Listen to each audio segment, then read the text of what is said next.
Ever imagine yourself, like, shaping young minds? Mm. But not just any young minds, those facing, unique Yeah, challenges. yeah. That's the heart of being a special educational needs teacher, Right. specifically at the secondary level, working with those teenagers. Right. And let me tell you, the journey is, well, it's definitely not a boring desk job. No, not at all. Today, we're going deep, really deep into this career path.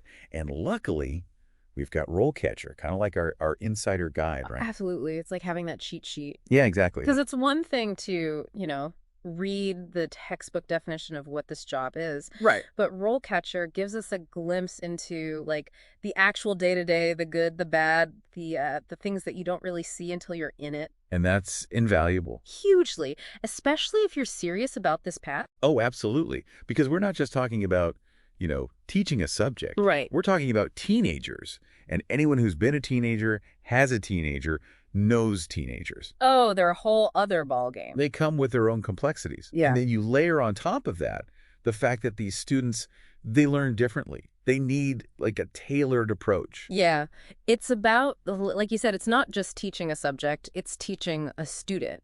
And RoleCatcher, I like how they put it, they call it specially designed instruction. Oh, I like that. Which I think really gets to the heart of it. Because can you imagine, one period you're working with a student who has dyslexia. Right. And then the next period, you've got to totally shift gears. You're supporting someone on the autism spectrum. It's like being an educational chameleon or something. Exactly. Constantly adapting, changing your colors, changing your methods.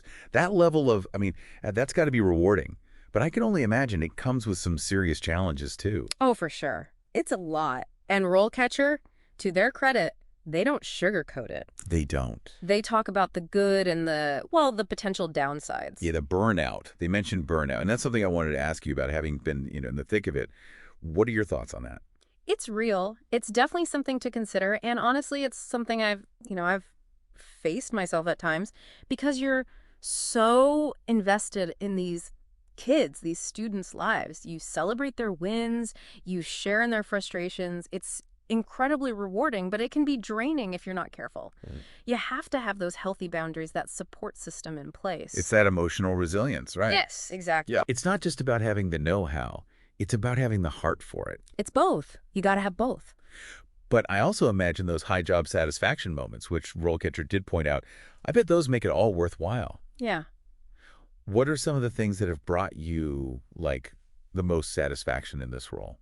Oh, there's nothing like it, honestly. When you've been working with them and they finally have that aha moment, that breakthrough. I'm thinking of one student, Sarah. She struggled so much with reading. We must have spent months, trying different strategies, different technologies. And then one day she looks up at me, this huge smile, and she goes, I get it. I can read this. Wow. Those moments, that's what it's all about. Those are the moments that fuel you, right? Absolutely. That just shows you the impact, the real profound impact that special educational needs teachers, they have on these students' lives. Yeah. It's not just academics. It's about giving them the skills, the confidence to succeed in the classroom and beyond. It's about that belief in themselves. Yeah. That they can do it. That's huge. It really is. It's about that feeling, that they can do anything, building that self-esteem up, Yeah. social skills, and that often we can't do it alone. Right. It really does take a whole team effort, doesn't it? It does. And RoleCatcher, they emphasize that a lot. The collaboration aspect, it's huge. Collaboration. So it's okay, you've got the educators, the parents, counselors, even the administrators sometimes. Sometimes. It depends on the situation. Right, of course, of course. But what does that actually look like day to day, the collaboration part? Communication is key. That's the big thing. Think about those individualized education plans. The IEP. The IEPs, yeah. You're meeting with parents. You're discussing how their kid's doing. Are they progressing? What strategies are working? What's not working? Making sure everyone's on the same page. Oh, totally. And you've got to explain things in a way that, That makes sense. Yeah. Because not everyone's an expert in special ed jargon. Exactly. You're also consulting with, you might be talking to a speech therapist to, get their take on things if a student's having communication issues, for example. So it sounds like a lot of back and forth. It is. Constant exchange of information, different perspectives, because you're piecing together.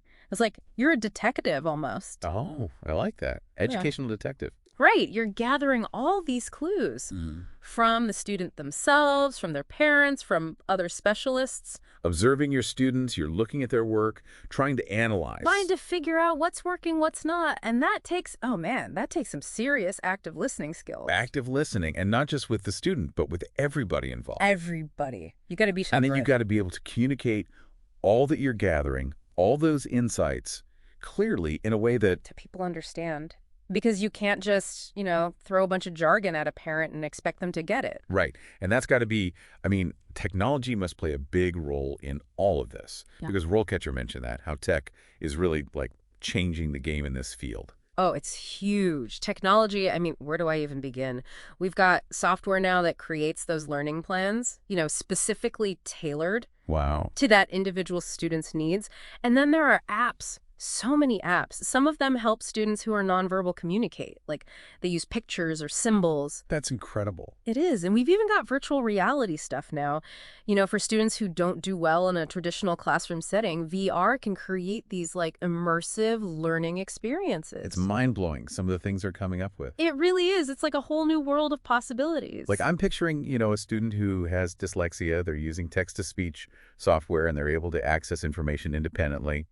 Or a student with ADHD, they've got noise-canceling headphones. They can actually, like, focus in a way that they couldn't before. It's about, for me at least, it's about bridging that gap between a student's abilities and what they can actually achieve. Leveling that playing field. Exactly. Giving them the tools, because everyone deserves a chance to succeed, no matter what challenges they're facing.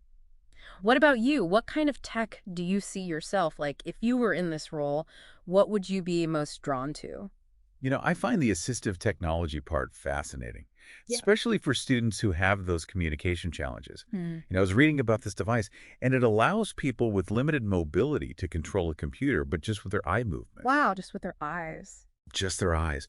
And it made me think, like, the ability to give someone that level of independence, that access, that's powerful stuff.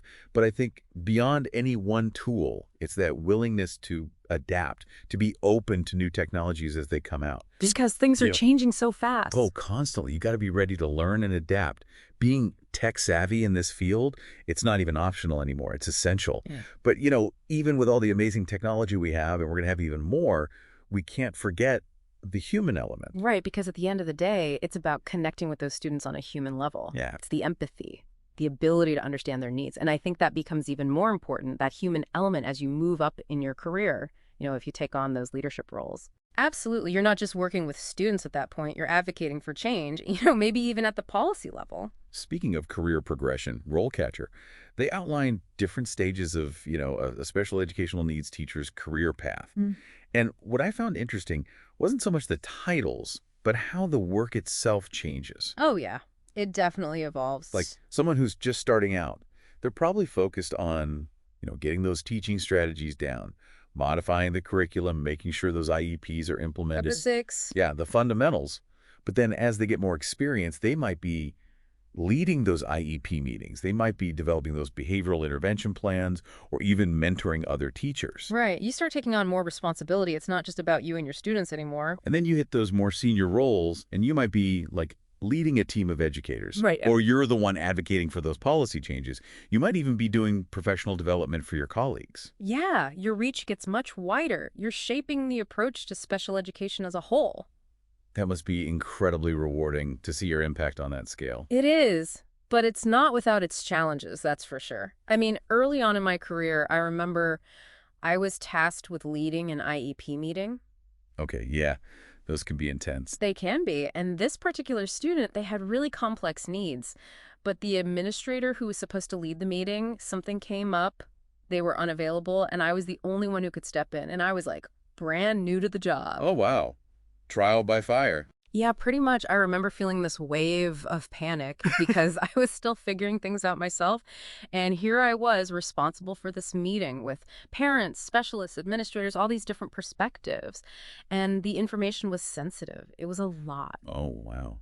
Talk about being thrown in the deep end. What did you even do? How did you handle that? Honestly, I prepped like crazy, read that student's file front to back, their history, their strengths, what they were struggling with, and then during the meeting itself, deep breaths. And I leaned on the other professionals there, big time. I bet. That's what they're there for. Exactly. I was new, but they weren't.